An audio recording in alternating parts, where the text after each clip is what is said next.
Hey everybody, how's it going? First of all, are my eyebrows okay? Can we get that out of the way right off the bat? You know who you are. Don't sit there and act all innocent. Anyway, we are here to do the fifth installment in my Beatles Capitol Albums deep dive, and we're talking today about one of my all-time favorite albums, Beatles 65. So, just to kind of back up, in our last episode, where we left off, Capitol had just released The Beatles Story, which was a documentary. The well was running dry. They had hit the bottom of the barrel in terms of new material. But don't worry, the Beatles were busy in the studio recording what would be their fourth UK proper studio album, Beatles for Sale. Now, this was released on December 4th, 1964. And prior to that, a couple weeks prior, on November 29th, 1964, the I Feel Fine, She's a Woman single was released. And of course, the Beatles did not put singles on their album. So not only did UK Christmas buyers get a 14-song new Beatles album, they got a single to boot. So how fantastic was that? And immediately when Capitol learned that the Beatles' new album was ready, their pupils turned to dollar signs and they said, give us the carcass so we can pick it apart and get as many albums out of this as we can. Now, that's just really how it was. So yes, what Capitol did was they took 8 songs off of Beatles for Sale. They took the I Feel Fine, She's a Woman single, and they took a leftover track from the A Hard Day's Night album, the UK album, I'll Be Back. And what you got was Beatles 65. Now, coincidentally, in the year 1965, we would see the release of a number of similarly titled albums. You had Frank Sinatra, Sinatra 65, you had Duke Ellington, Ellington 65, and you also had Brazil 65. So for whatever reason, people were very proud and excited about that year. Now, the cover photographs were taken by Robert Whittaker. Robert Whittaker was the photographer who would go on to shoot the infamous Butcher cover. Yeah, he was responsible for that. He also was a photographer who took the replacement cover of the Beatles around the infamous what we call the trunk photo, which replaced the Butcher cover. And he also took the rear cover photograph for Revolver. So Robert Whittaker was one of the Beatles' favorite photographers, and he had a little bit of a surrealistic style to him. He liked to dabble in themes, and this cover was no exception. The photo session for this particular cover, and I don't believe it was intended to be for an album cover, but he wanted the Beatles, he liked taking the Beatles out of just the cheerful, let's have the Beatles gathered together and smiling kind of promo photos. He liked them to be busy in the photographs that he took. And so the theme for this album cover was the 4 seasons. Now you have them, the larger picture is meant to represent winter. This photograph right here with the Beatles and the Springs was meant to represent spring. Then you've got the Beatles representing summer here. They've kind of got their jackets off, their shirt sleeves rolled up. They look like they're lounging on the beach. And then you've got fall here with the Beatles with their rakes, as if they're gathering some, I think you might even have a couple of leaves there on the cover. So it was all in keeping with the 4 seasons theme.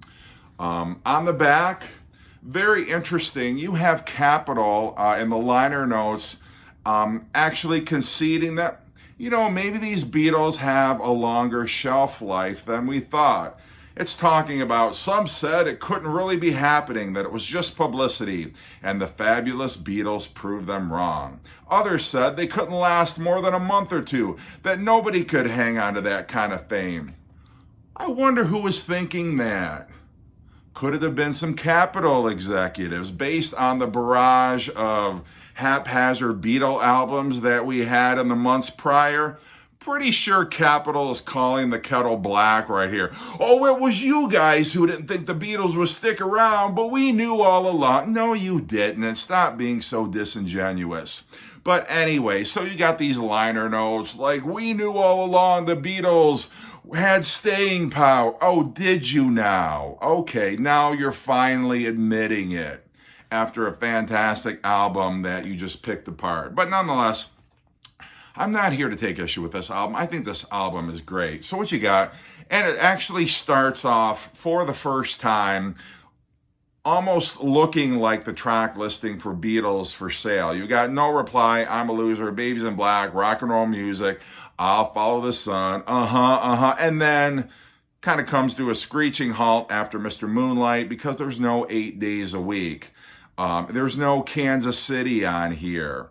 There's no What You're Doing. There's no I Don't Want to Spoil the Party. They were going to save those for another album that they had down the road.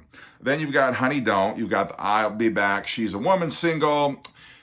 Now, it has to be said, what happened here? Because if you've heard these Capitol mixes, there is a ton of reverb. Why is there so much reverb on those songs? Well, the masters that EMI sent over to Capitol Records were in mono, and Capitol wanted to put out a stereo album, but they didn't have stereo masters. So, in their wisdom, what they did is they created fake stereo. They turned up the knobs on the reverb, and so it sounds kind of like some of the early Rolling Stones mixes that Andrew Loog Oldham did, where there's just this huge echo, this huge reverb. And I'm not even taking issue with it. I think they sound okay. It's a little jarring once you're familiar with the original stereo and mono mixes to hear like this wall of echo. But, you know, I grew up with these mixes and I think they sound perfectly okay. And then you got Everybody's Trying to Be My Baby. So you've got one George song, you got one Ringo song on here, and the rest is very solid material. The only song I've always taken issue with has been Mr. Moonlight. I don't like that song no matter what album it's on. I don't hate it. I love John's vocal, but the song itself with that Hammond organ solo in the middle just completely ruins it for me. But anyway, so it's a fine enough album. This is just the late 70s. This is a purple pressing of the album. This is a stereo version. I believe this is the original Rainbow label. It does not have the gold record award here like this copy does. This is on the Rainbow label, but it's got the gold award emblem there. This is another Rainbow label stereo issue. I'm not sure why I have two of these. I think I don't know. I find these in the wild. I can't resist picking them up. And then I've got like 6 copies and I'm like, how did that happen? But anyway, this is my mono copy of Beatles 65. And of course, the albums that they're promoting on here are Something New, Meet the Beatles, Beatles' second album, Beatles Songbook with the Hollywood Strings, and the Beatles Story. So, you know, that's pretty much what Capitol had to offer. This is the cassette version. I know some of you have commented you like seeing the cassettes and the different artwork layout. So that's what that looked like. This is like an 80s, late 80s pressing of this cassette. But yeah, I think it's a solid album. I love some of my favorite Beatles songs are on here. I love I'm a Loser. I love No Reply. I think John's vocal on that is very cool. I love the single, one of my favorite Beatles singles, I Feel Fine, She's a Woman. So it's great to have that on here.